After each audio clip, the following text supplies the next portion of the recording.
안녕하세요. 제시카 유입니다. 오늘은 최근 많이 늘어난 이민국 현장 실사에 대해 알아보겠습니다.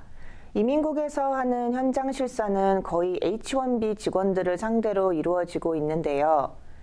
현장 실사를 나오는 기관은 이민국 안에 있는 Fraud Detection and National Security, FDNS라는 부서입니다. 회사에서 비자 서류 접수를 할 때마다 신청비 외에 Fraud Detection Fee로 500불의 비용을 따로 지불해야 하는데 이 500불이 FDNS의 운영비로 사용이 됩니다. 현장 실사의 목적은 회사들이 미국인 노동자를 대체하기 위해 불법으로 H-1B나 L-1 취업 프로그램을 사용하고 있지는 않은지 아니면 다른 사기성의 용도로 사용하고 있지는 않은지를 확인하기 위함인데요. 예전에는 거의 H-1B에만 한정되어 있었으나 요새 들어서는 L-1 직원이 있는 사업장도 현장 실사 대상이 되고 있습니다.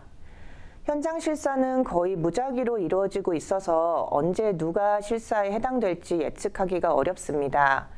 또 예고 없이 회사로 찾아오게 되는데요.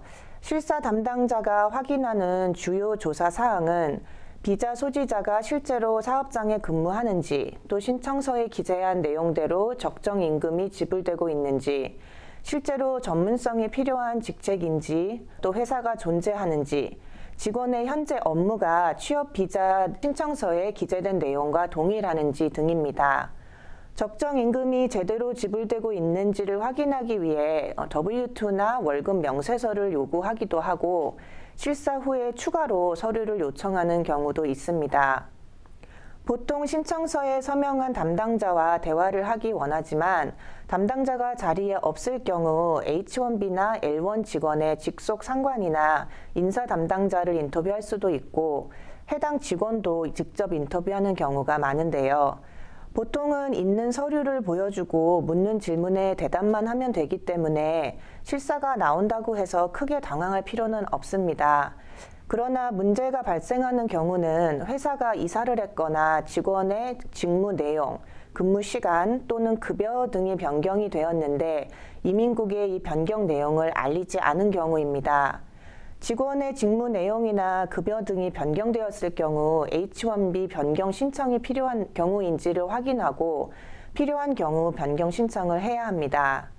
H-1B 변경 신청이 필요한 경우인데 신청이 되지 않은 경우 현장 실사 후 벌금이 나올 수도 있고 최악의 경우 비자 승인이 취소될 수도 있습니다.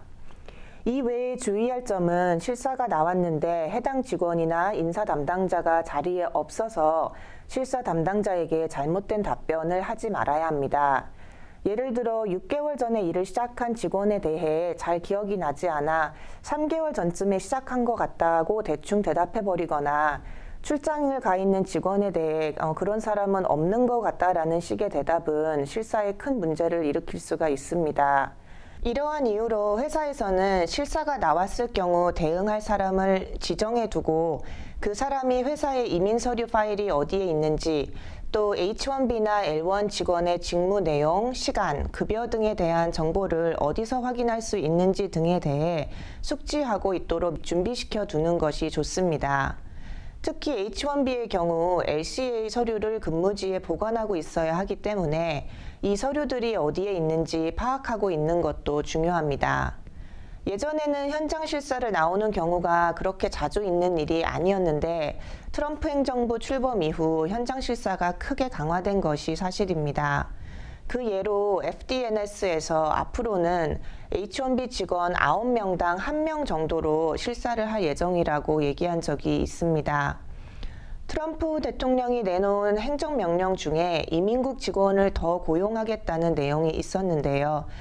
추가로 고용하는 인원의 일부분은 현장 실사에 투입하지 않을까라는 생각이 듭니다.